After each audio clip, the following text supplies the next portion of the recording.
Hello and welcome back to the channel. Now I thought I'd do a quick video just explaining the dongle rig and the actual proper way to build a dongle rig. I see that this rig has gone absolutely mad. I did do an original video about 2 years ago, just short of 2 years ago on this rig. I found out about this rig about 7 years ago. It was a good friend of mine, Aram, who used to run Gone Fishing tackle shop in Fuerteventura. He has a lot of customers from all over the world, and someone had come in and shown him a rig that they use in South Africa called the Dingle Dangle rig. He had started using it and he showed it to me. He actually firstly said we were going fishing that evening and was telling me that he had a secret weapon. Oh, I'm using my special rig, I'm going to use my special new rig.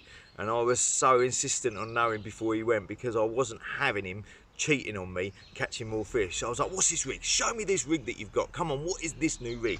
And he showed me this rig. He couldn't remember the name. He couldn't remember the name that was told to him for this rig. He was like, it's the Dingle Dangle Dongle thingy, my bob. So he showed me this rig and we were both like, let's just call it dongle rig. So we were going on for the whole couple of weeks. The dongle rig, oh yeah, the dongle rig's amazing, this, that.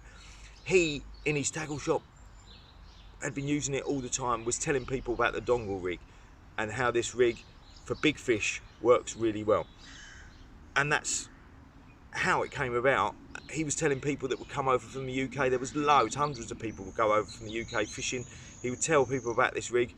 So really, from Fuerteventura, Aram introduced me to this rig, and the main basis of this rig is that you can cast a very big bait a long way with a sacrificial lead weight length of line. So if your dongle rig doesn't actually look like this, which I'll show you now, it's not a dongle rig.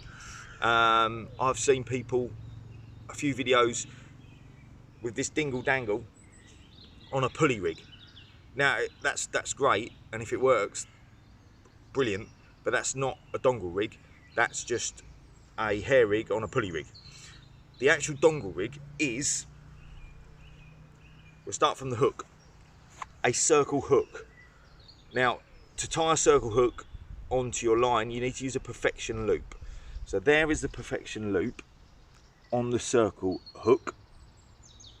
The only reason for that loop is to allow the circle hook to have freedom of movement, so that when it comes out of the mouth of the fish, it can freely swing into the corner of the fish's mouth.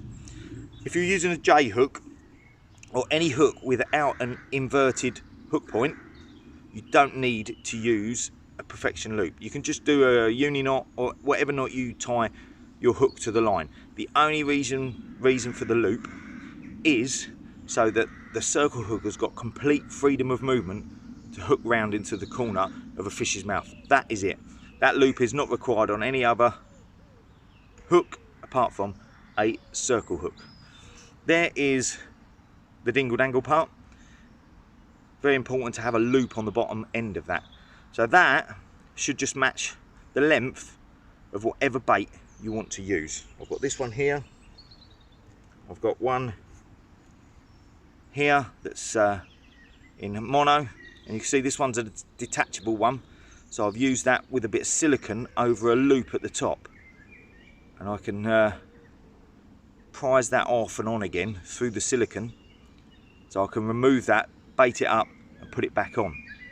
So that's basically mono there with a loop at that end and a loop at that end.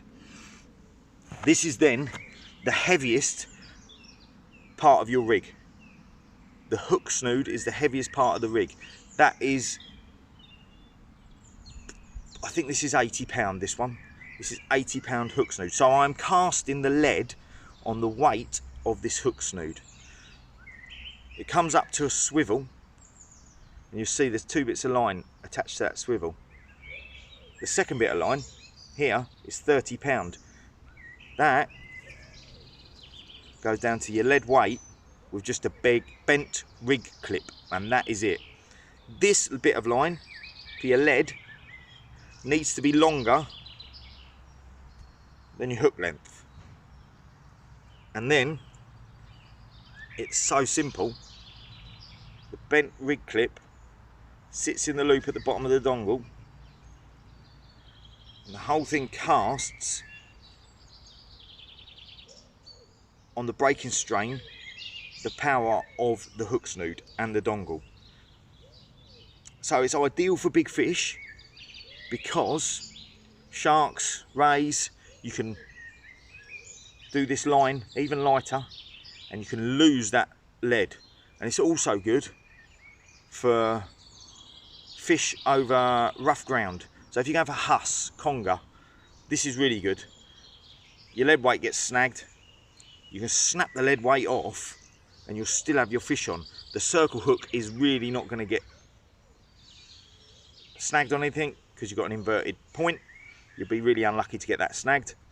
The only thing that's going to get snagged is your lead weight. That will be on a sacrificial piece of line there, and that would snap and you still get your fish back because you're still on the same swivel. That is the Dongle rig. There's no point using this rig for smaller fish, smaller rays on sandy beaches. You might as well have your hooks on a pennel rig, pulley dropper rig, have the hooks in the bait and get a better hookup success.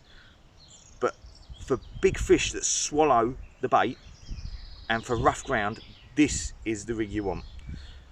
That is the Dongle rig. Anything else is a rig with a hair rig. And there we have it. I'll link my video, my original video from a couple of years ago. Shows you how to build these. You can build them with foam on the dingle dangle bit, and that pops up the bait. You can build them with wire, and you really want to be using these with hooks 4/0 and bigger. Anything smaller, you might as well put the bait on the hook. So there we have it. I hope that's explained it a bit better. Please, any comments, questions, put them in the comments box and I'll reply to them. I'll reply to all my comments. And if you're new to the channel, please subscribe. But there we have it. 2 dongle rigs. And I hope that's helped. Till next time, tight lines.